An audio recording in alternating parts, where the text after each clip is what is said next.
Journalist with a very special interview for you tonight with Antarctica Raytheon whistleblower Eric Hecker. Eric's bombshell information on the neutrino effect and its relationship to space communications in the UFO file is shaking the wall of secrecy to its foundation. Antarctica, the great mystery since Operation Highjump and Admiral Byrd, may be revealed tonight. Eric, it's great to have you here. Thank you very much for having me, Daniel. I've been looking forward to this for a very long time. As I've mentioned to you before, that you're the only person that I see covering the Antarctic topic appropriately and trying to connect the dots to some of the most peculiar aspects of disclosure that are being wholly ignored. There's no question there's a gigantic mystery there, and I appreciate it. I appreciated covering your work because you really have put a culmination to so many of the things that were going on in the background, going all the way back to Byrd and High Jump, and some of the things you observed actually being on the ground in Antarctica. I think it's so valuable, and the research that came later and all of the strange circumstances. So let's get into that now. What I want you to do is take us just on a journey about how you connected with Antarctica in the first place, and then we'll get into the deeper aspects as we go along. Absolutely, sir. It was back in the debacle of the real estate bubble bursting around 2008-ish that I had a small, service plumbing company on Long Island doing plumbing and heating repairs 24 hours a day. And that's where I was at the time, after having a career working for other people and very peculiar facilities all over Long Island, TRW, AIL, SAIC, Grumman, Paul Corporation. Oh, wow. Both, the facilities and the people that owned these, facilities. So I had a very peculiar client list. But when things were fading financially there, I had to start, broadening my horizons and where else can I find work? Oddly enough, the only place on the planet that I was able to get to cut me a check and give me a contract was Raytheon Polar Services. So I wound up signing up with those folks. I went down to Centennial, Colorado for some training and testing and all that type of stuff, psychological evaluations and fire brigade training, emergency first responder stuff, Wilderness Medicine Institute, Knowles, and just a whole bunch of, training and prepping. And then effectively they flew us down to Christchurch, New Zealand, then to McMurdo Station. This was in November of 2010. Wow. So I wound up making it to Pole that November, and I was on site 366 days straight on the ice before I departed in November of 2011. It's incredible. What is it like to be in Antarctica? It's really hard to give it the words that it deserves. Yeah.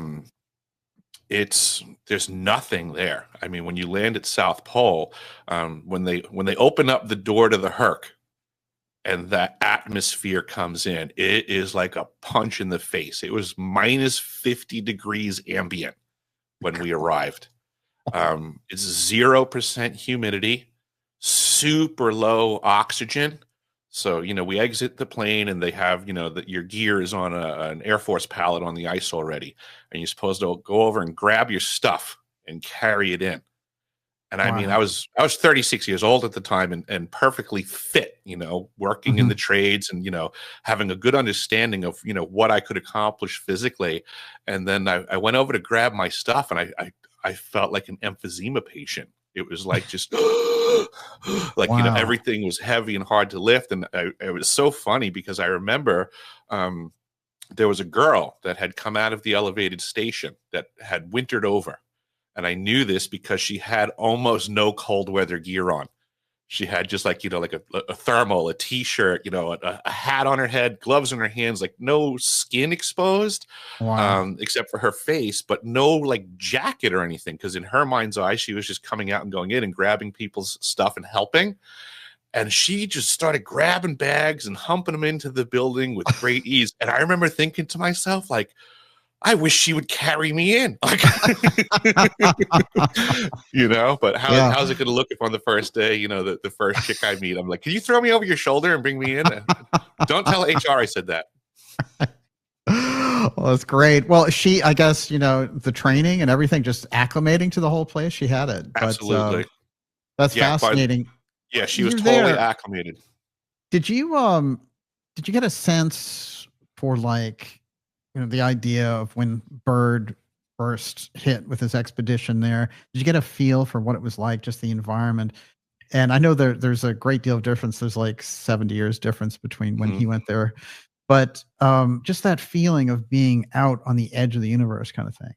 Absolutely. The being in the environment puts a lot of stuff in context. So I feel that I do understand a lot more of where Byrd and other, previous old Antarctic explorers' minds were at. Granted, for what we had for a facility would have been considered super lush and easy for them. But Yes. you can immediately respect that without these facilities and this infrastructure, it's just ice hell. Yeah. So you immediately have things put in perspective, because you can look in one direction and you can see the elevated station and you're like, yay, we can live there. But you could just turn and look in the other direction and you see the nothingness, and you can immediately imagine the horror it would have had to have been to trek in there with the gear that they had. One of the coolest experiences that I had was in my summer season. They set us up in the conference room, and we actually wound up. There was some sort of a reunion that was going on for the original military crew that was the first winter overs in 1957.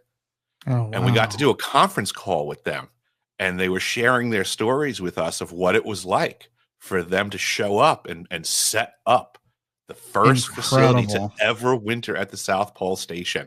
And that's part of the International Geophysical Year. Yes, sir. The whole IGY, which is still shrouded in secrecy and probably never really ended. Yeah. Which was started by Berkner, if I recall. Exactly. Yes. And it's interesting. He came up with the idea in 1950, 7 years in construction. And of course, it coincides with satellites and everything. It's just so convenient. And it never, the funding for it never ended. No, that's the United States Antarctic Program, now operating under the auspices of the National Science Foundation. Yes, exactly. And this is what's fascinating to me, because that corridor for funding is there, even without the black budget part, which we'll get into. So you're there and you're in the middle of this whole mystery, and you're working, you have this full-time job. You are basically the all-around guy there. You're the contractor, you're the fireman, electrician, plumber, everything that they need. And so it gives you access to all different parts of the facility. We did technically have a full complement of specialists. Okay. I was effectively the plumber / fire brigade team lead.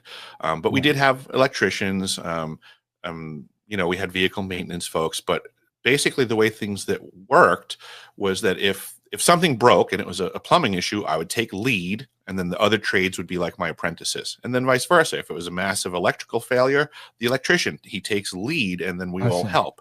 And that would be when I would say there was like a catastrophic failure. So I was hired as a plumber by contract, but that would be more for the summer season, that I was very specific to that role. During the winter season, when we dropped down to a skeleton crew, I operated in a department known as FEMC, Facilities, Engineering, Maintenance, and Construction. And in that capacity, in the wintertime, I was operating under a role that they called a UT, a utilities technician. So in the normal operations, non-emergency stuff, I could get involved with little rinky-dink, electrical repairs. If the electrician's doing a big overhaul somewhere down, in the facility, and we have a light switch go out, of course, I'll take care of that. You're busy. That type of stuff.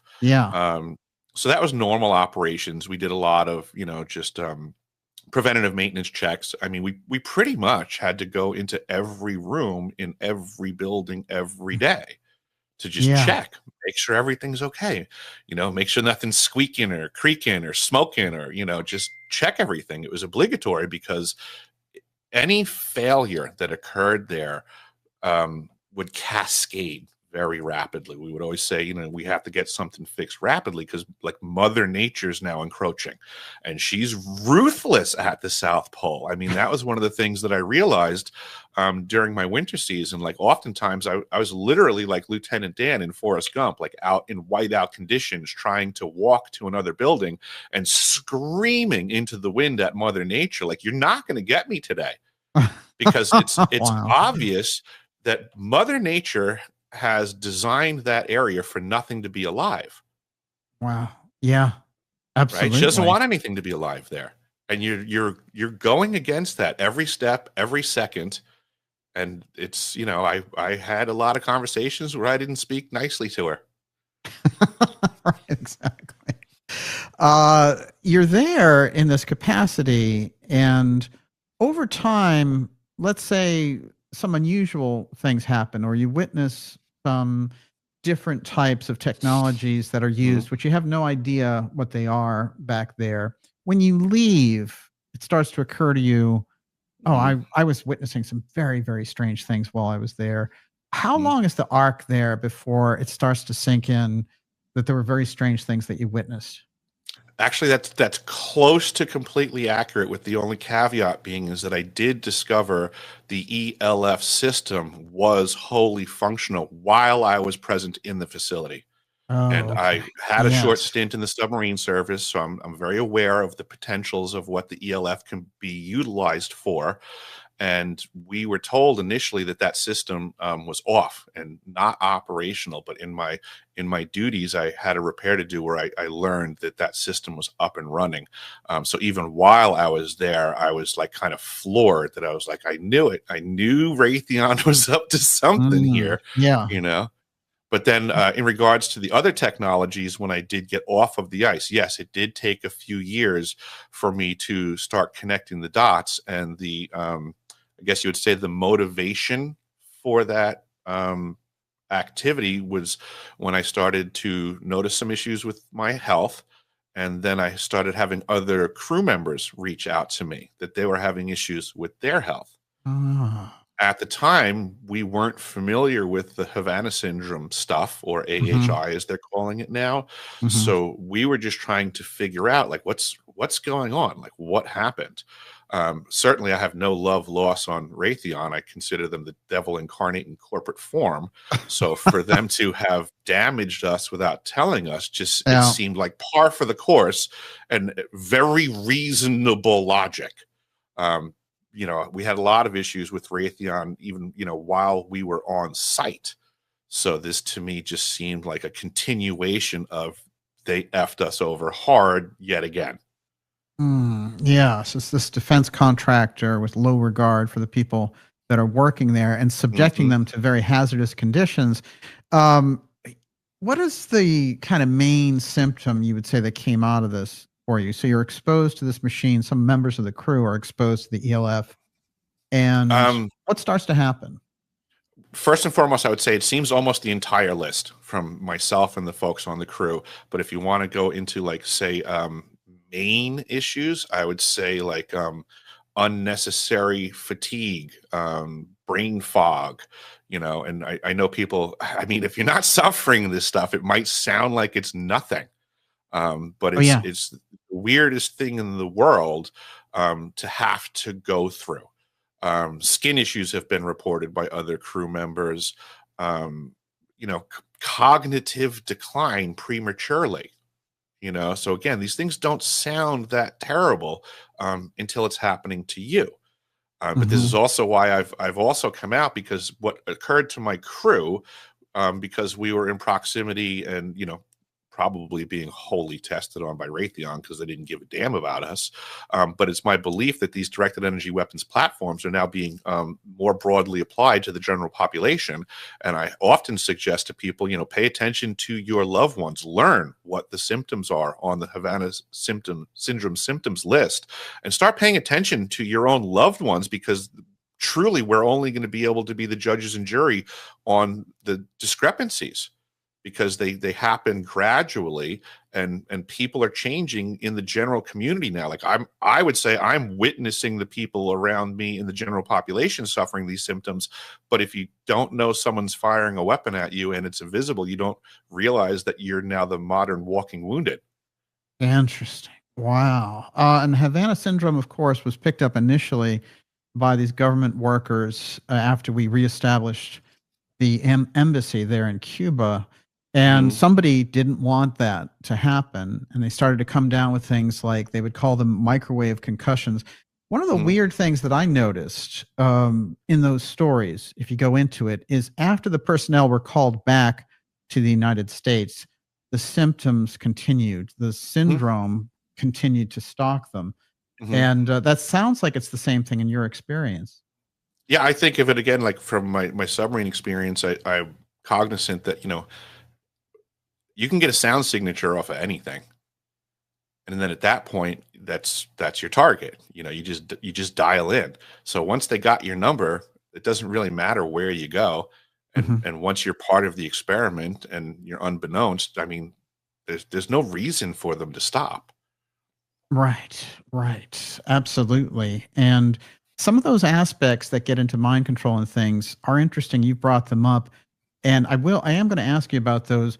What I want to ask you about has been something central that you observed and has to do with this neutrino ice cube detector and the strange technology that's associated with it. And then the aspect of observing this earthquake take place in Christchurch as a result of this exotic technology. Bring us into that and how it started to, you put the pieces together that the things people were telling you when you were there were directly related to this earthquake that took place.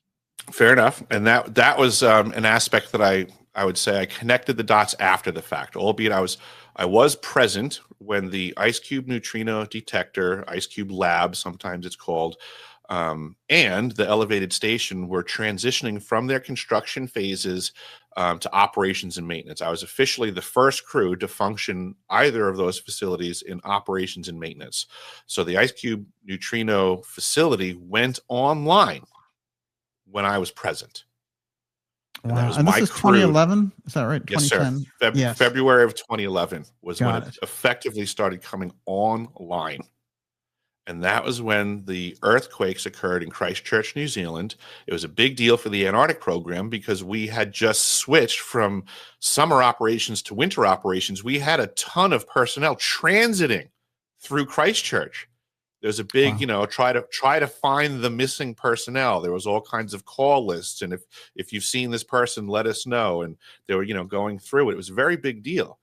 But it wasn't until years later when I was communicating with former crew members, and again, I was suspect of people on my crew operating under false pretenses. Let's just say spooks. I mean, to me, in my experience, there was no way that certain people on that crew weren't spooks, and I was aware of that the entire time. They were undercover. Absolutely. And I've spoken to folks like Walter Bosley, who, we've engaged and discussed exactly how these types of things work. And they show up and say, I'm the electrician. But they're actually there for, for AFOSCI to, check for leaks, to make sure that there's not intelligence getting out. So even in my conversations with Walter, I said, if you could have gotten a job, because he has said on air, that he had applied to go to Antarctica. So I caught that as a little red flag to me. And I was like, Walter, what do you mean you guys had an option to go to Antarctica? I said, and he explained, well, I would have been under false pretenses. I would have shown up as an airman, or a fueler or whatever. But effectively, he was intelligence, right? And I said to him, if that's the case, Walter, I said, if the Air Force would do that for a benign project, I said, hypothetically, if everything that I'm saying is true and there's more nefarious activities going on, I said, wouldn't there be like a guy like you doing that for that project? He was like, oh, absolutely. Oh, yeah. So I think we had those guys.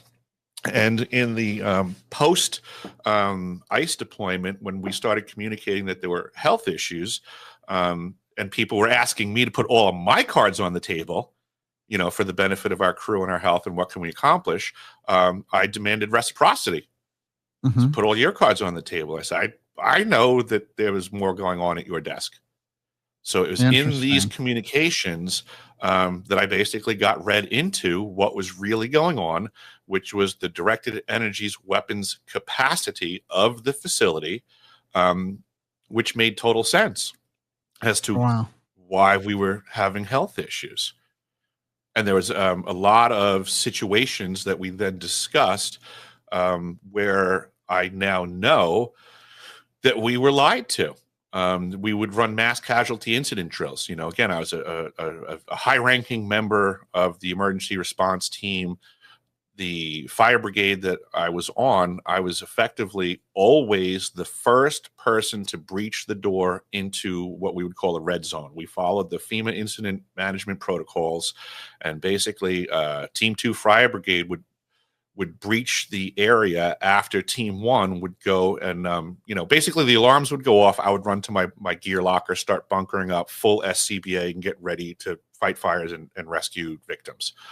Team 1 was the first responders. They would basically go immediately to the location that was ringing the alarm, and they would confirm that it's a legitimate alarm, and they would secure the area, and they would start defining what we would call a red zone, a yellow zone, and a green zone, basically hot, warm, and cold zone. So the only people that can go into the red zone had to be on air, full SCBA. And that was my job, was once the red zone was declared, I would have to go in with the resources that I would dictate to mitigate the problem. Every one of the aspects of the facility I had to get trained up on. We had to have standard operating procedures, emergency access plans, what's in there, what can hurt people, what has to be de-energized, what kind of compressed gases are in there, all kinds of stuff. So there were some drills that we did where, as an example, out in the communications area, one of the radar domes, we were setting up a drill to do a mass casualty incident event out there, because it was kind of like at the outskirts of the property, kind of really far away from the elevated facility, and the resources would all have to be transited there. It was a logistical nightmare in those temperatures. For our SCBAs were not designed for that. The equipment is, challenging. You can run a piston bully out there, but you can't park it. You got to keep it moving, circling around and stuff like that. So it was really a test to put us through the ringer and test our gear and stuff. In that process, when we were getting the emergency action plan together, one of the, checked boxes that we had to do was that, before we go into this radome, it has to be de-energized. We can't send personnel into this thing when it's transmitting. Right. So I found out in this whole, yeah, absolutely. It's RF frequency poisoning and stuff like that. It already has signs on the door like "Do not enter when transmitting." Right. Dangerous for personnel. So we took this into consideration, and everybody agreed that all right, that's going to have to be de-energized for the drill, and it was all part of the process. Well, I found out in hindsight, years later, they just lied to us. It turned out that it was too necessary to keep the equipment on, apparently. So that when we did the drill, and we called in, I'm at the door ready to breach, and I called in and I said, okay, de-energize the system. We're getting ready to breach the door, and I got a call back. The system has been de-energized. It is safe for you to enter the building. Well, what I learned years later was they just lied. They're like, yeah, just tell them we de-energized it.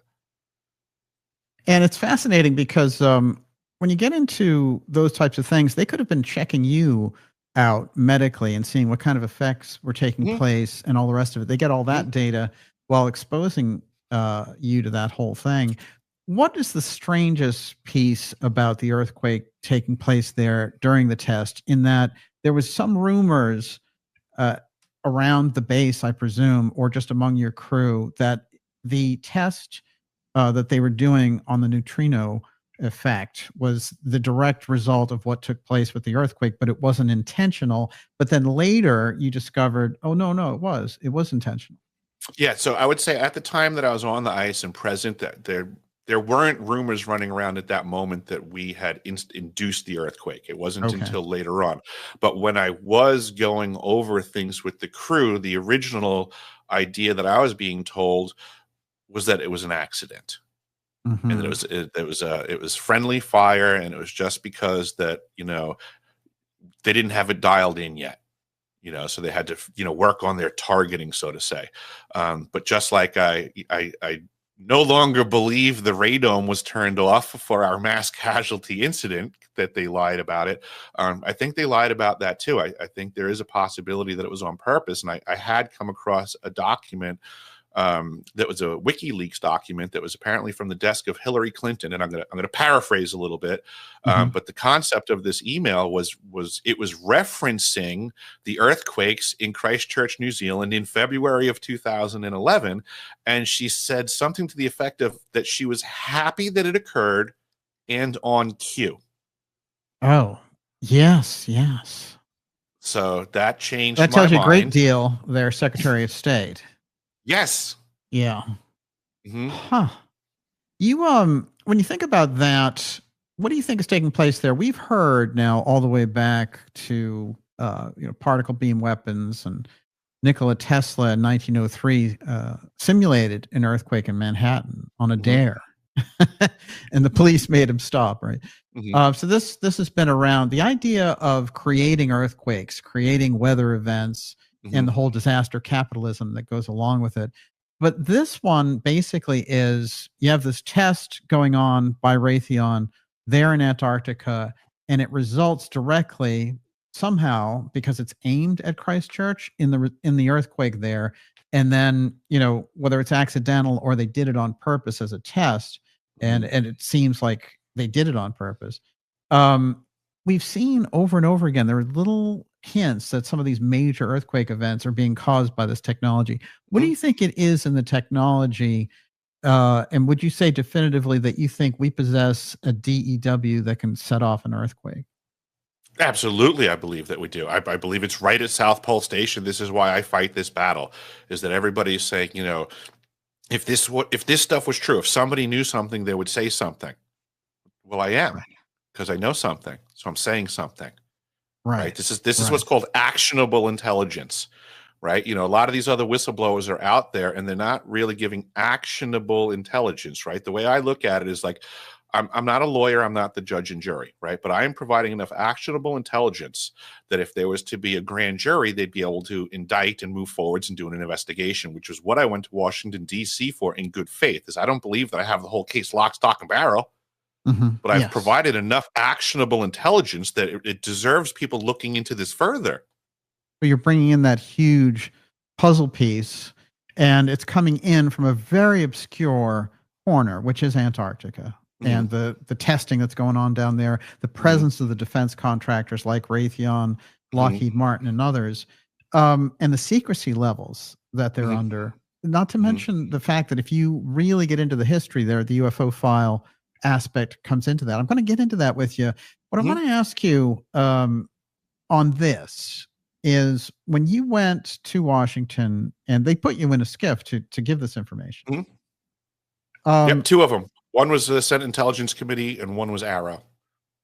Oh, fascinating. And Arrow, of course, set up directly to get to the bottom of the UFO file originally, and turned out to be a complete whitewash. Totally. Did you? What was your impression of the people you were giving the information to, and do you think they received it on the level that you were delivering it?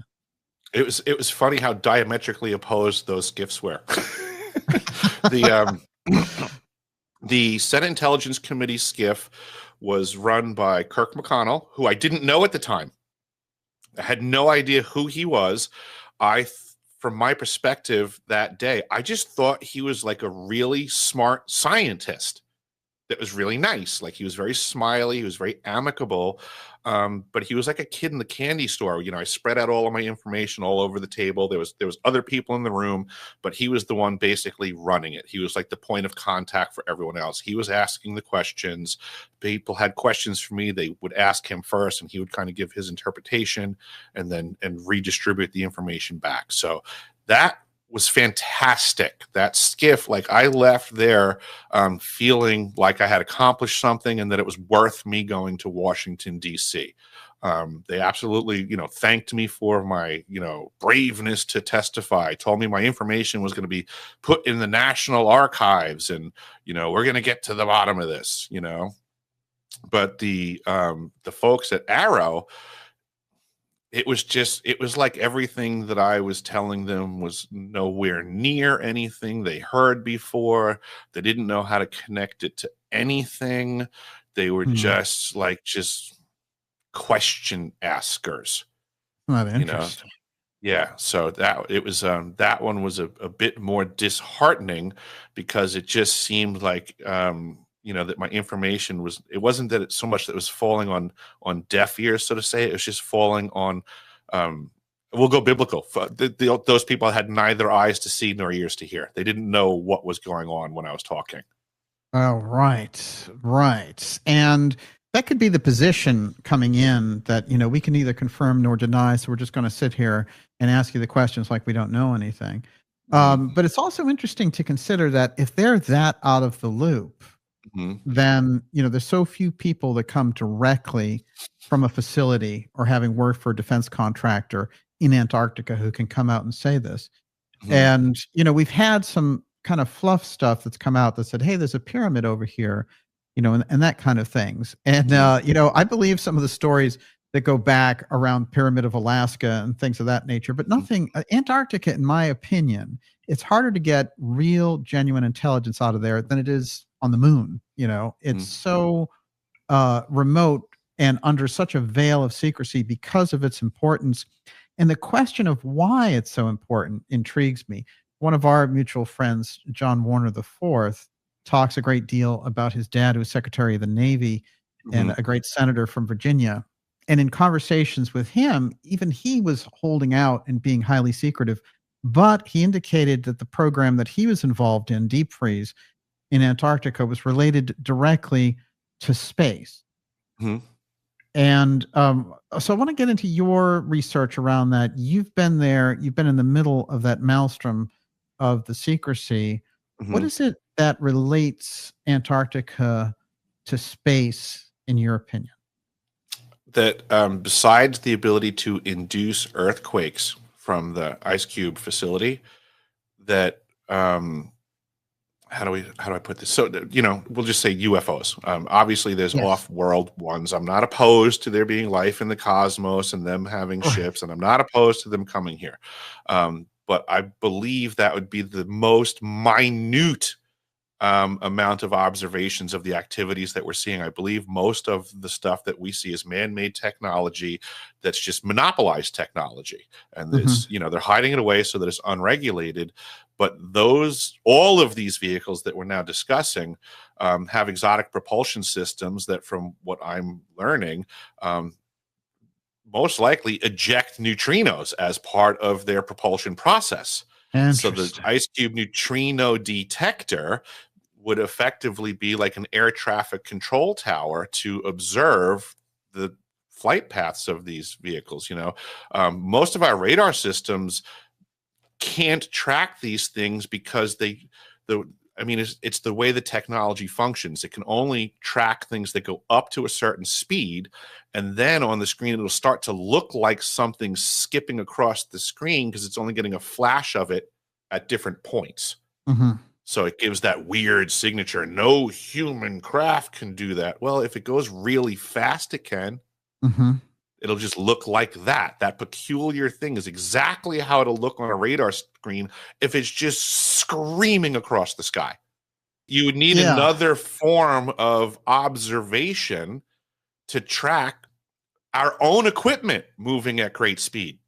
Interesting. A standard radar will never function for high-speed human air travel. This is fascinating to me, and I want to put this to you: is what is the crisscross between these two events? If you go all the way back to Operation High Jump and Admiral Byrd's expedition there, now he had already been there on a couple of different occasions. This was the big going back with everybody. It's the biggest expedition of all time to Antarctica at the time. But what he observed were craft, when he got there. And we all know the whole thing turned around and got out of there when they were supposed to spend all this time there. Mm. No, in fact, it was a much shorter enterprise. And he came back with stories that we're in between wars. We're going to be at wars with whatever we saw down there. And there was this whole thing about the discs and everything else. So he encountered some level of UFO activity. Maybe he was thinking, this is some other group. These are aliens, or these are Germans. And because this is after the war, it's 46 into 47. But the fact that they turn around and that he's really kept tightly and tight-lipped for the rest of his career about this. And there are other strange things that happened in relation to high jump to keep the secrecy level. Then flash forward to this detector and what you're saying about the air traffic control of UFOs. I want you to put those two together for me, because if he was seeing UFOs as a place of origin there down in Antarctica, a base, as it were, that spooked them and they thought, we need to get the hell out of here. And this may have been part of the things that they observed down there in the first place, which is why you have people like Lloyd Berkner, who we've talked about extensively, the physicist who went down there with him originally, all the way back in 1928. And then these guys show up later and they are running UFO panels, the Robertson panel, and the International Geophysical Year. These things, to me, when I was listening to your account about this air traffic control of UFOs via this experimental exotic technology, that started to connect for me. Oh, this is a part of a trend going on decades, now 100 years of this. And this is the culmination that you're talking about, is they decided this is the point where we can observe them. And this is also the point where the stuff that we've redeveloped, this is how we track it. I see the ice cube. The ice cube array is, it's basically a phased array transmitter as well. And as you know, that Berkner originally requested monies for research in Antarctica because he said we need to start paying attention to the activities of what's moving on and off through the atmosphere. Mm-hmm. I would just say that in 2011, the best system we had for that came online as Berkner requested. It just took this long for us to have this capacity. Excellent. Yes, that is an incredible point. And so they've achieved that level. And then 6 years or so after the fact, suddenly the intelligence agencies are willing to come out with their version of the UFO file and their people presenting it and all the rest of it. You and I have seen these people come out. You've seen them up close in Washington and all the rest. And when you did the Stephen Greer event, you were exposed to all that. And I will say that I think that event did sort of put your story more on the radar. And I think it's gone out there, but I still don't think people realize the impact of what's been going on with this aspect of Antarctica and the research that you're bringing forward on it. So if you had to kind of sum it up in this sense, that thing that you're talking about, which is basically like some version of HARP. Yes. Yes. It's HARP on steroids. Yes. Exactly. So like the Kokona facility, which I've gone and visited that area a couple of times, like a HARP system is on a two-dimensional plane. It has length and width. So it's a phased array transmitter with only 2 dimensions. Whereas the ice cube neutrino array also goes down into the Earth with great depth. So it has length, width, and depth. It has a 3rd dimension, which increases it like magnitudes. So it's HARP on steroids. Incredible. The implications there are dramatic, that we finally got something where we could put our own advanced craft into a separate system to track. And that Antarctica would be the main station for that. But also we could be watching the traffic coming to and fro that goes outside of the bounds of the things we're aware of. Absolutely. Yeah. And I don't believe just that there's U.S. factions involved. I think I do not believe the government is the top of the pyramid when it comes to technology. I mean, people don't realize the government doesn't manufacture anything. They purchase stuff from manufacturers. So those manufacturers can certainly, like if I own Lockheed Martin and you own Raytheon and you and I are competing with each other, we are selling our products to other people so that they can war with each other. There's no reason for you and I not to maintain better equipment, right? If you're going Yes. to arm other armies, the smartest thing that you could ever do would be to make sure that you can still outgun them. Right. So I believe the Right. corporations technologically have the greatest equipment out there, and the military has crap compared to what these guys have. But now the Interesting. corporations have all of the money. I mean, you might have heard, Daniel, that some politicians, get paid to do what corporations tell them to. Right. Yeah. So, so I think what we're witnessing with the whole disclosure thing right now, that everybody's barking up the wrong tree. Yeah. They're trying to get the truth from the government when the truth is bought and the government is bought and paid for by the corporations to be the wall, to be the gatekeepers. First and foremost, they don't have access to the truth. They don't have access to the technology. It is not in the hands of the government. This is one of the things that we got to in the skiffs was the everything basically reduced down to, now that we know that there are rogue factions operating without oversight from the government, and therefore we the people, what do? The government already knows it's not in control. Interesting. Yes. So this factor, and there's nothing they can do about it. Like we're already there. The government is not in control of the vast amounts of high technology. So I like the work that like Walter Bosley does and Joseph P. Farrell. I love when they talk about the breakaway civilization stuff, like where that has been going on for a really long time. And as of their recent research, they're pushing this back now into the 1860s. Yes. Yeah, with the airship mystery, there's no question about it.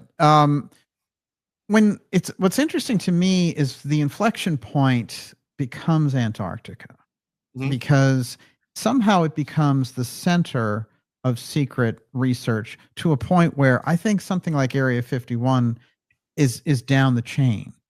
Absolutely. Because if you are in that obscure location, you are highly undetectable, and you're also in conditions that are very hard to duplicate if you're another country trying to figure out what we're doing. It's a logistical nightmare for people to try to eavesdrop on each other over there, so to say. Yes, absolutely. Even though technically the Antarctic Treaty affords that all of the signatories have carte blanche to go check out everybody else's facilities to make sure they're on the up and up. How come no one does that? Right. How come no one does that? It's an extraordinary treaty. And that whole era of the late 50s for this is extraordinary, because Berkner shows up like this Zelig type figure in the UFO file in Antarctica, meeting with JFK as he's about to be assassinated. He's on his way to meet Berkner to do this final speech. I did a whole documentary on it. I watched that. It was fantastic.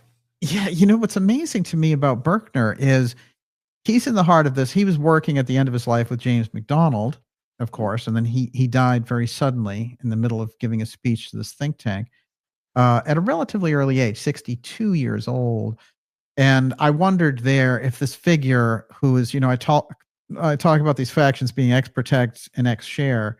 It seems to me he was right between the two, because he was against SAC and against that level of secrecy, but he wasn't, he wasn't quite coming out to the public. And it's quite possible that his speech with Kennedy was going to move the needle dramatically in this direction. When I mentioned the Kennedy piece there around Antarctica, I just want to bring up Byrd again and get your reflections on this with your own research around Antarctica. When we find that the person who owned the Texas School Book Depository was Harold Dryhold Byrd, and that he's the cousin of Admiral Byrd, and that he owns an experimental aerospace company, does that, and the fact that Kennedy's going to meet Berkner, with all your knowledge of these secret weapons development and Antarctica and the fact that you've actually been there, how does that strike you? It's collusion. It's like, this is why I love the work that you're doing, because I find it's irrefutable. You can't say that this stuff means nothing. Right. To me, like the stuff that you're putting out there is some of the biggest dots connected ever. I mean, I'm going to shamelessly plug you like I do in a lot of other places. I mean, I tell people all the time because, like, because of what I do, people often say, like, Eric, you throw stones at everyone in disclosure, and you're a pig because you say everybody's a liar and everybody's off the track. And I go, that's not true. I said, I keep telling people to watch Dark Journalists. I said, there's one guy. Right. This one guy that's putting it together. I said, I throw stones at everyone else because they are full of crap. I said, watch Dark Journalists. I said, and as I do say, watch Walter Bosley and Joseph P. Farrell also. Yeah. Oh, yes. Absolutely. You guys are like the holy trinity of truth right now. Well, I'll tell you what's fascinating in your work, which is I looked at so many different pieces with Antarctica, and mostly I had to go far, far into the past to get anything that would kind of move the needle on it all. It wasn't until you came out and brought the neutrinos and the Christchurch earthquake into view around this, that Antarctica, we had all the strangeness about John Kerry coming down when he was Secretary of State, and he is, just before the Obama administration is out, he's down there in Antarctica, and they're inviting Buzz Aldrin at the same time, and basically the Pope of Russia, these other people. And it's a highly auspicious, unusual crew, shall we say. And Aldrin has to be medically evacuated, probably for the same reason you were talking about. The conditions there are just so intense. But also having one of the most famous NASA astronauts come down there, how does that strike you? It's odd. Anytime people of any level of importance go there, it seems very weird to me because, I mean, it's the term they say all the time. It's a harsh effing continent. It's unforgiving, and it's not like anywhere else in the world where if anything goes wrong, anything can be done about it. There's not the logistical support that's everywhere else on the planet. To the best of my knowledge, no one's ever been rescued from an incident in the middle of Antarctica. You either make it from point A to point B, or you're done. So the danger that I was in being there is the same danger that these dignitaries exposed themselves to. It doesn't matter, how many Secret Service agents you have next to you on the flight. If the plane goes down, you all freeze to death. Right. There's no extra protection that works against Mother Nature there. It's you versus Mother Nature. Incredible. So they're all taking that risk on, which I don't understand why these people are taking that risk on. Normally we protect people like that and buffer them from danger.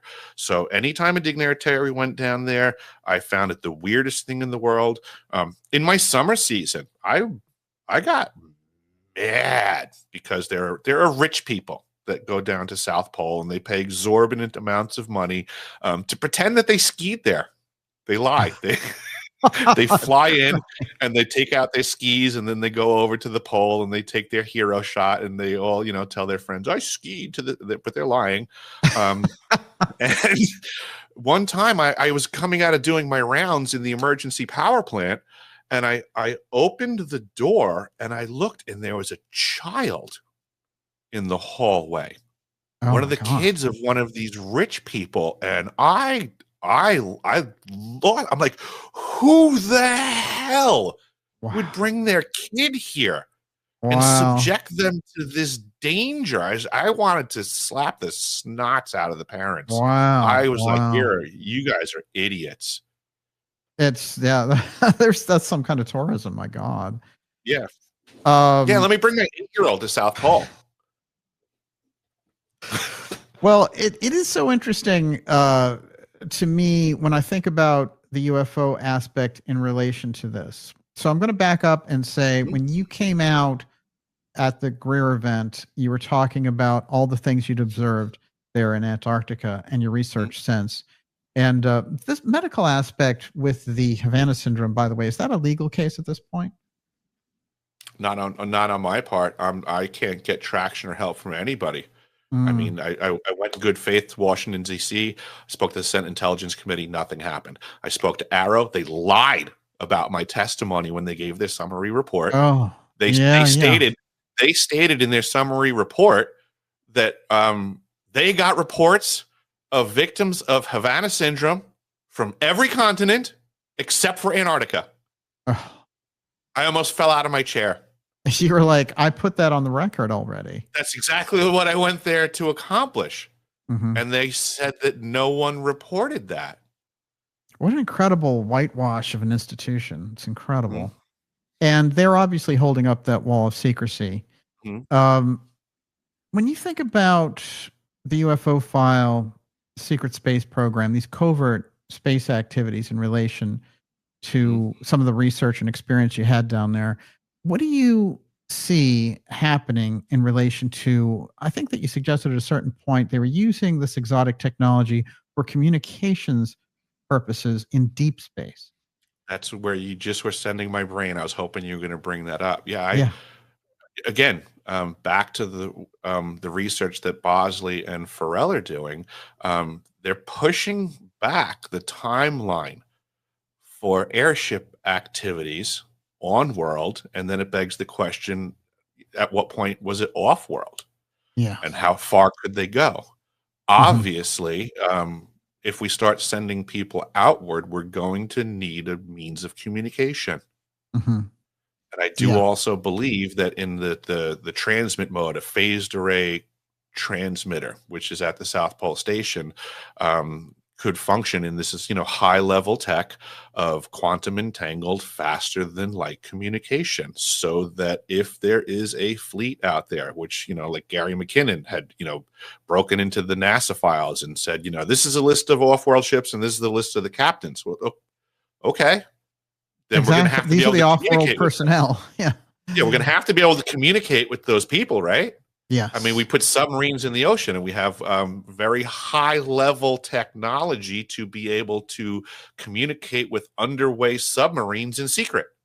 Mm-hmm. So, if there is in fact an off-world fleet, well, obviously we're going to need comms.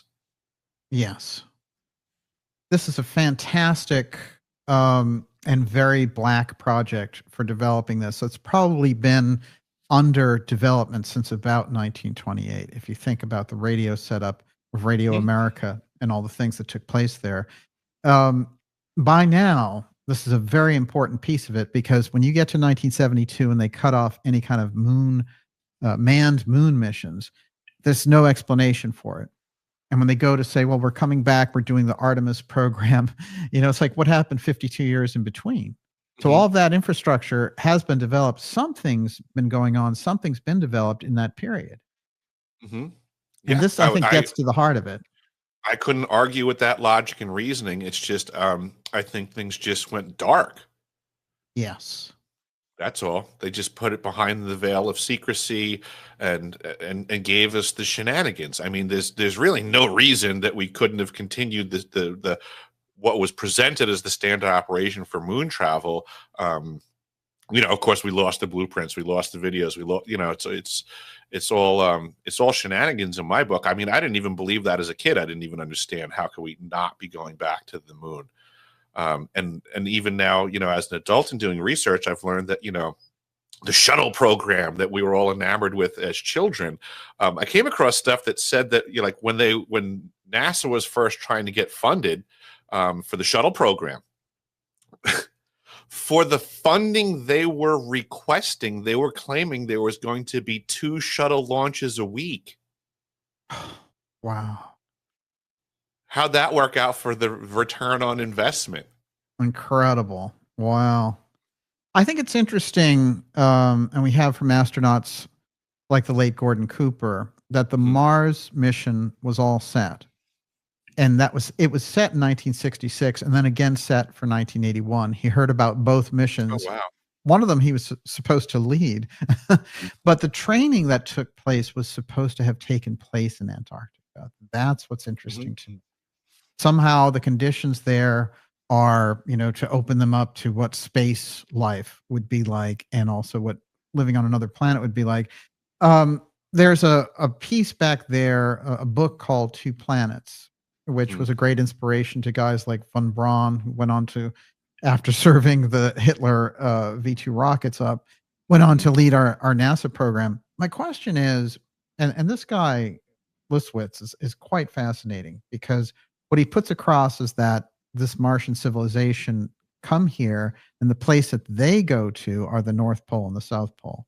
Those are the conditions. And it's very interesting. It seems like somebody who's dimed into a level of information, and this was written in 1898. Oh, geez. So yeah, it's almost like that arc. Once you get to it, and once you get the real rocket pioneers, there's some crisscross with Antarctica that shows up, and then the Nazi fascination with Antarctica, and the fact that they got Byrd to advise them, and before we were at war, of course, and he gave them all this advice, and they said, we want to go down there for whaling purposes. But we know there was a plan in there about developing New Schwabenland. My question is, Antarctica is the focus of all this secret activity. And if you look at it in terms of the coverage that we get on it, on the alternative side with the independent media, it doesn't go very deep, does it? No, not at all. I would equate it again to back to my experience with submarines, is that it's such a controlled topic.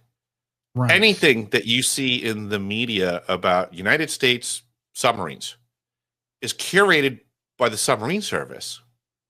Right. There's nothing out in the public that they didn't approve. Like that's, it's like that with Antarctica, I believe, which is why I came out from the angle that I came out with, was like, if there's other rogue factions, I'm a rogue faction. I'm fighting those rogue factions. All the rogue factions are fighting each other, and I represent the rogue faction of the negatively impacted crew of South Pole Station. Interesting.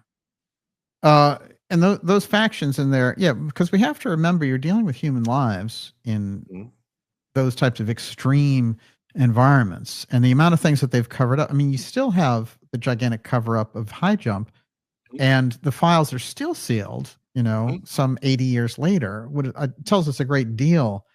I believe it's a hint there. There's the fascinating story about Byrd's son in the 1980s gets invited by this think tank in Washington, D.C., and he lived right in Boston here on Beacon Street, and he takes this train and disappears, shows up a month later dead in a warehouse. And he was going to give the first exposition on high jump because he was there. He went with his dad. I didn't know he went with him. He did. He was 22 years old, and he was there. He was part of the crew. So that means nothing again, Daniel. That's a big. Yeah, you go to talk about it. End up in different clothing in a warehouse somewhere. That's wild. Yeah. See, I mean, obviously, Byrd is a big part of this. Berkner is a big part of this. I have no doubt in my mind that whatever Kennedy and Berkner were going to discuss on the day that he was prevented from talking to Berkner publicly, that it was going to be very Antarctic related. It makes too much sense. It had to have been Antarctic related. And it's very interesting because Berkner, his strong Antarctica association, having been there, one of the first guys there with Byrd in 1928. I mean, that's as early on this as you get. And then the fact that we have Kennedy, being assassinated by of course, in reality, the patsy, Oswald, being in the building owned by another huge Byrd connected piece, which is Dry Hole Byrd. It's an astounding move of history right there. And I think we're still left in that mystery limbo. The question that I want to get to with you is one of the things that you started to investigate when you left Antarctica had to do with using this type of technology, or say a mind control or mind influence purpose. I remember having Nick Begich on the show on a number of occasions, and him talking to me about HAARP, and I'm sure he got so many questions about HAARP during his career for writing this fantastic book about it. But one of the things in the patent originally was about altering the moods of populations. Yes. That's in the patent, apparently, and it is based on Tesla technology after all. What did you discover in relation to that? And you seem to kind of dial into a particular idea of this voice to skull type technology. And did you experience that, by the way? You know something? Well, let me just go linear with the questions that you asked. I would say that Begich's information was very influential because once I started to realize that these were, different iterations of Tesla technology, and that the South Pole technology was just magnitudes more powerful in capability than what HARP can do, I just started, well, if HARP can do these things, then that should mean that the South Pole technology should be able to do those things and more, and with greater ease and efficiency. So to me, it just moved things from one column to the other. And then in Fascinating. regards to, have I experienced these things? I would say, yeah, absolutely. I refer to them as intrusive thoughts. And this is, I know that you're also a fan of, studying the mystery schools and antiquity. And I am a firm believer that what we are seeing contemporarily are what I would say are bastardized technologies that are replicating ancient techniques. So Interesting. back in the day, you can be in the mystery schools and they all had, they all operated under the banner of know thyself. That's really important, Hmm. right? Because if you don't know these technologies exist, you don't know that the intrusive thought can be applied. Well, we don't need the technology to accomplish that mission. There were people back in the day that could throw their voice. There were people Yes. that could mimic a voice. Those were techniques. Right. What if you didn't know that technique existed? Hmm. Right? Imagine the Yeah. power somebody can wield over you, Daniel, if they walked into the room and could throw their voice right into your head, so to say, in your voice. That would Right. be the application of an intrusive thought by technique. Hmm. It's been around for eons. So Yeah, that's ancient fascinating. ancient adepts would teach their students to know thyself. So now the interesting thing would be like, well, if I had that skill set, if I was a master of those skills and I tried to apply this to you, the problem that I would have is if I don't know you. If I have Right. no intel on you, I can start trying to apply intrusive thoughts, but you know yourself, right? Like, let's just say, for all I know, you don't eat meat, you're a vegetarian. But if I come in and I start trying to manipulate you, and I'm like, hey, why don't you go over to the banquet table and grab yourself a burger? And I do it in your voice, you would be thinking to yourself, why am I thinking I want a burger right now? Hmm. It wouldn't make sense, and you would be a student, and you'd be like, there's a wizard in the room trying to manipulate me, and I know that I don't do that.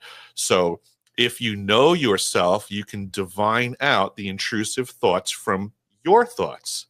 Hmm. Yes. So in the modern world, that issue still exists. You can't apply the intrusive thoughts to a target that you don't have, um, let's say, metadata on. Right. Yes. It's that You collection have of to gather information. intel on the target to be able to apply intrusive thoughts without the receiver noticing that they don't match the rest of their thoughts. So when you ask me, have I had intrusive thoughts? I would say yes, because they haven't done enough research on me. They don't have enough metadata.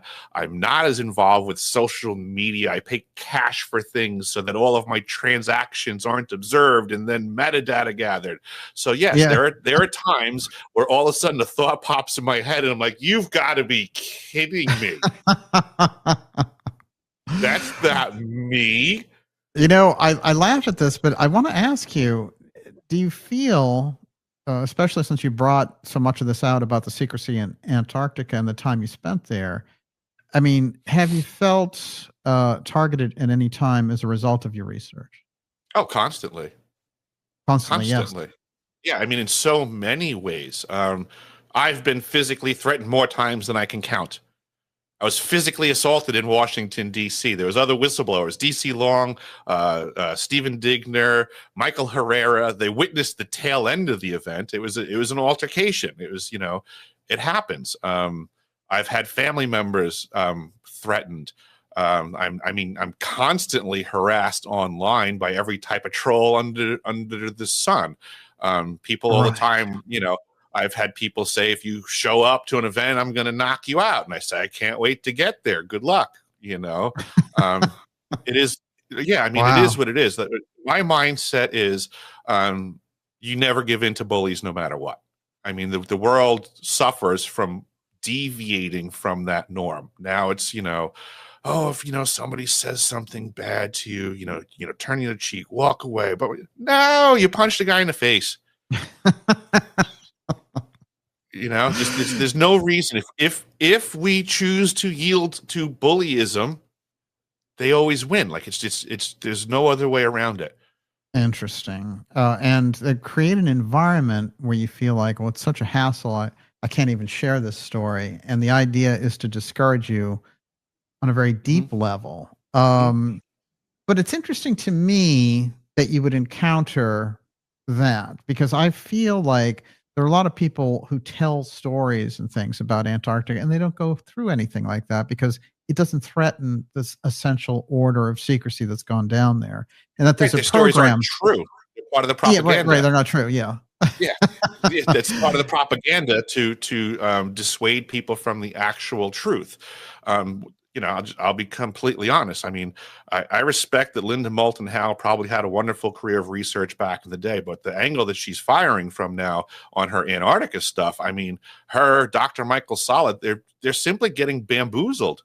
I've spoken with both of the people, and to be completely honest, Daniel, right? Like, who's going to be the better party to vet someone having been to Antarctica or not? Me or Linda Moulton Howe? How would she know? Sure. So I think she's just being bamboozled by people that are claiming to have gone down there, and she doesn't know any better. Yeah, this is very interesting. And I feel very strongly about this with the Luna Task Force Committee as well at Congress. They don't have any of the right people around the UFO thing. They have George Knapp telling stories from the 90s in there. That's great, but it doesn't move the needle at all. Right. And then you have these guys, of course, they've run everything from Grush to Chris Mellon's threat program, the UFO threat program that Mellon, the DoD billionaire and cousin of John Warner, and Warner's exposed a lot of his program. Yeah. And we've had all kinds of dust-ups with Mellon. But what's interesting to me is that the people that they choose to focus on and the narratives they choose to focus on have nothing to do. When you have guys like Eric Burleson, and I say this, wanting to hope that people like Burleson, Burchett, and Luna would go and take this task force and do something remarkable with it before their time is up of doing it. Instead, they're playing this incredibly low-level game with the UFO file, and they're keeping it at a very superficial entertainment level when they could go very deep. If they brought you in tomorrow and they said, here's the UFO file dealing with Antarctica, and if they brought the information that we've put forward about Berkner and others and made that the interface between the JFK research that they are doing, they're letting these things out. Well, here's this declassified document, but they're doing it in a vacuum. And so if you don't crisscross those two things, in that sense, the secrecy around, let's say, a 60-year-old assassination and the secrecy around 80 years of the UFO file, and then the development into Antarctica, that would be exciting. You could blow the entire case wide open. And so this is my problem with it. When you look at it and, just remove my opinion completely, what do you think about what they've presented in terms of whistleblowers and others? And, you mentioned some people there who have tried to go on the record in earnest, but for the majority of them, how do you feel about them? I see it from top to bottom now, and this is from my experience, my opinion, having lived the life, gone through the process of attempting to be a good faith whistleblower, and observing what these folks did with the information. I am of the opinion this is a completely contrived circus from top to bottom. Everybody is a willing, participating actor. We, the people, are suffering stagecraft. It's a con job. Again, what I was saying earlier about the government. So you're talking about government officials working with it's a show. Warner put it perfectly. It's a 1,000-ring circus. And they just spot it. They just shine the next light on the next ring, and then they set the stage. Oh, and now we got another whistleblower over here. Oh, and now we have a new government official that's going to throw their hat in the ring, and they're here to help us get the truth to you. Bullshit. It's an act. It's an act. They have no intention of getting the truth out there. It is their job to blockade said truth from ever getting to the people. The corporations have the truth. The government does not. People are barking up the wrong tree, knocking on the wrong doors, and being Pied Pipered away while their good-intentioned energies of we the people are being dissipated by very good counterintelligence agents. I mean, I'm sure you've heard of Jake Barber. Yes. Right? So he's been put out on display now as a whistleblower and a good guy. Jake Barber stated publicly on the Jesse Michaels show that when he went to Washington, D.C. in June of 23, he went there to gather information on whistleblowers. I was one of them. Oh, yeah. And it was to help facilitate the FBI with arrests. Wow. See, this is so important. And now he's paraded around as the good guy. But what my experience was that they threw a net, they brought in whistleblowers like myself, they gathered information from us, then they repackaged it, redistributed it to their actors to pretend it's their info. Right. And they're using the same talking points, to kind of put in that little dose of authenticity. And they're surrounding it with a completely disinformation narrative. That's what you see going on in the entire UFO file, the UFO disclosure field. That whole UAP wave coming out of TTSA and Elizondo and all the rest of it, which has been shown over and over again to be manipulated. And yet people go back to it again and again. Yeah.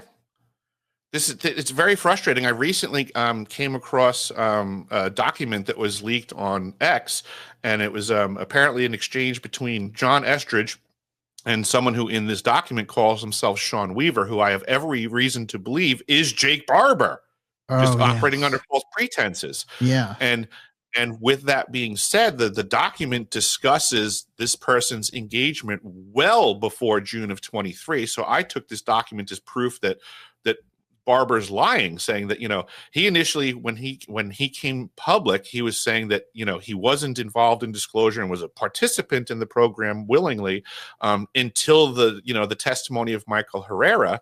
But I honestly don't see anything don't get me wrong, Herrera's experience is Herrera's experience, but there was nothing from Herrera's testimony that I found so compelling that would get a man that had been acquiescing his whole life, his whole career. There was nothing in Herrera's testimony that would have compelled Barber to be like, you know what, I've been on the wrong team for all these years. He had a great come to Jesus moment with that. Yeah. There wasn't anything, special there to compel the black team agents to switch sides. Right. So I think what we witnessed was that Barber went there as a faction for the corporations to try to get their hooks into people and convert them towards an operation that would sidestep and dissipate the energies of good-intentioned whistleblowers. Those folks tried to get their hooks into me at that event, and I refused because I'm few and far between will I fall to the love bombing and desires of collaboration from these factions. I've seen it too many times now. I played a very patient game that every time somebody jumps up and is like, you're doing the right thing and I want to help you, I go, just go away. Factions try to get at you. They want to come up and be buddy-buddy with you. We see Lou Elizondo doing this all over the place, and people suck it up because they want to be buddy-buddy with Lou. The freaking torture czar. Right, exactly.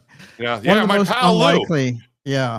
I mean, how could you go to a guy like that for the truth around the UFO file, which is so heavily, covered over by the secrecy of the intelligence agencies?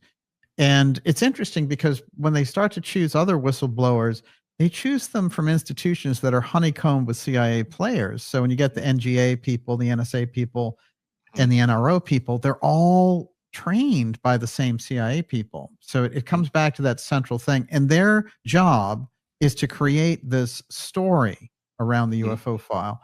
And they obviously figured out we can't keep this thing bottled up. What we'll do is we'll make a threat story. Yeah, that's I mean, it's par for the course. They don't want to discuss that 99% of the stuff that we see in the sky is ours. They certainly don't want that getting out there.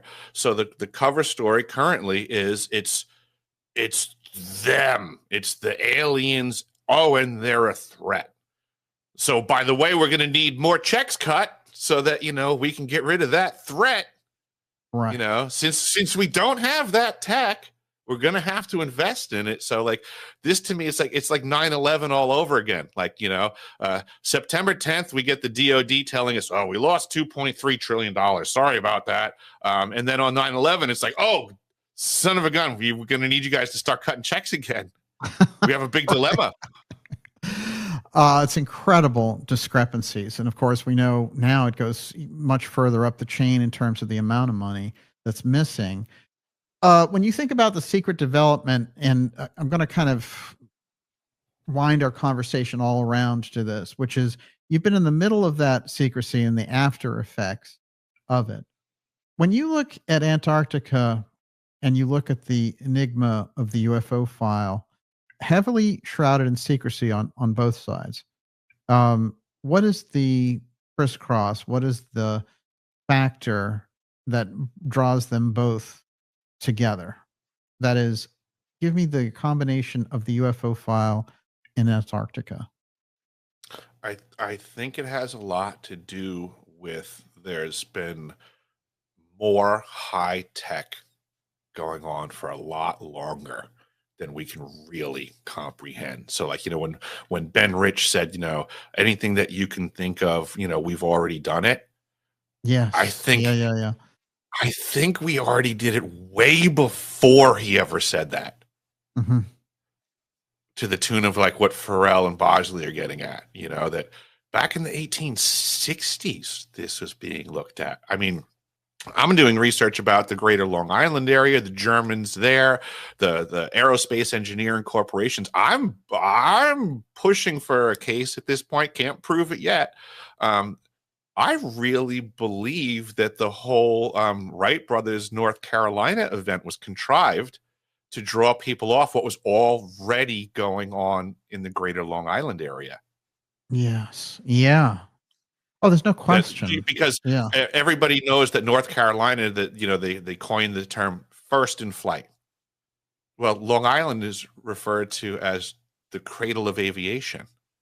So interesting. Yeah. And it happened almost immediately. We went from, you know, bicycle mechanics whipping some pipes and cloth together in North Carolina, and then almost overnight, there's a fully functioning aerospace industry all over Long Island, cranking out every kind of plane you can imagine, and tons of seaplanes, experimental planes. It just in the blink of an eye.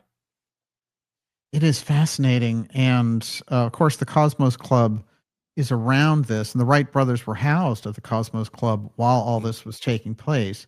And the Cosmos Club, again, is that interface when you get around the Delshow material, the airship material, and this whole piece. A lot of the people who are associated with this Cosmos Club, like Tillman and others, are the ones who are seen in relation, you know, landing the ships and things and identifying themselves, saying, hi, I'm S.C. Tillman, you know.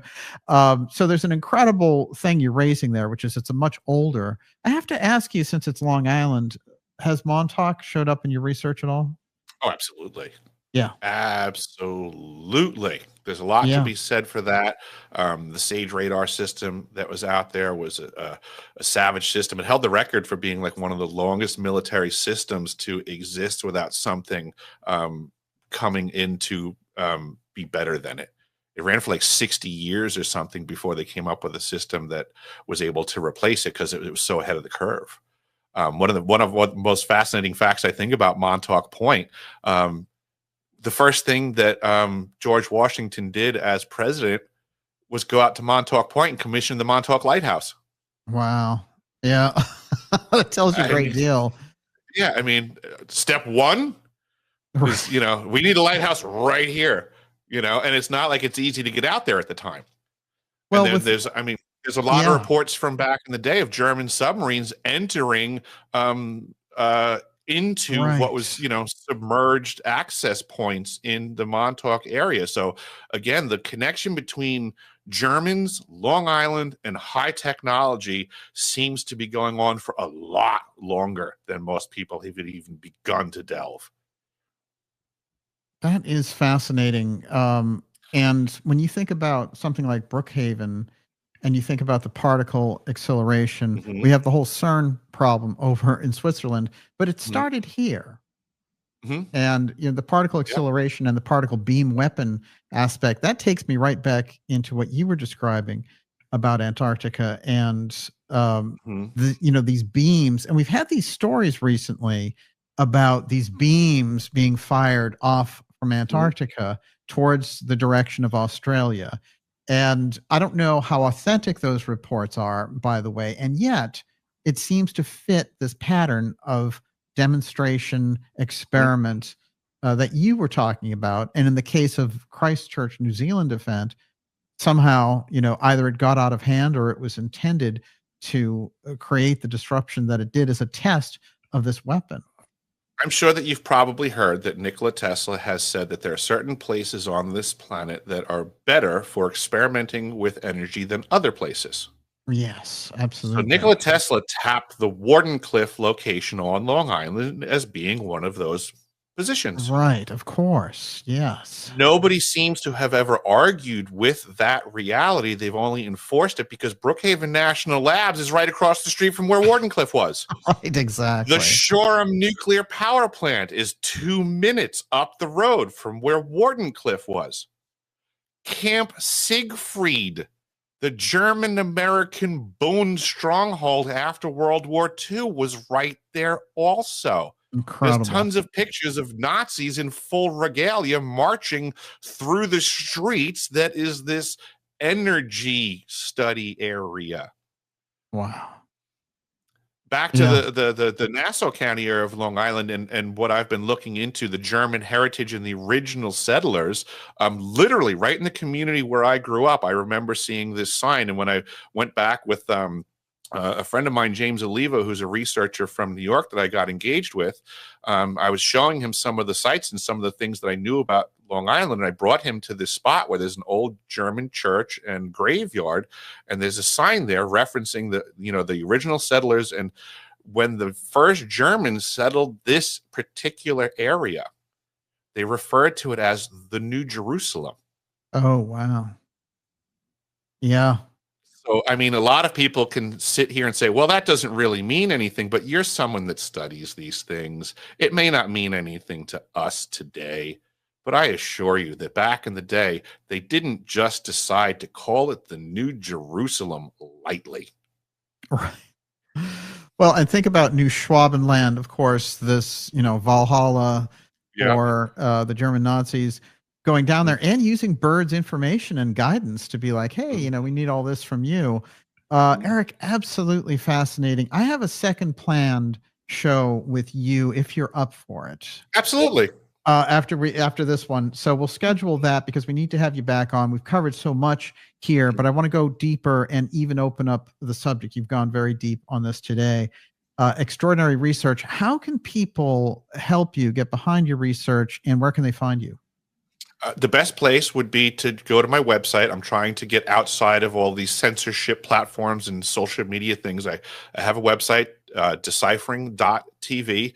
It's been out for a couple of years, and I'm actually going to be bringing on some more excellent researchers and content creators because I'm sick and tired of the debacle that we see out there. And I do really believe that we, the people, can work together. Many hands makes light work, and a rising tide raises all ships.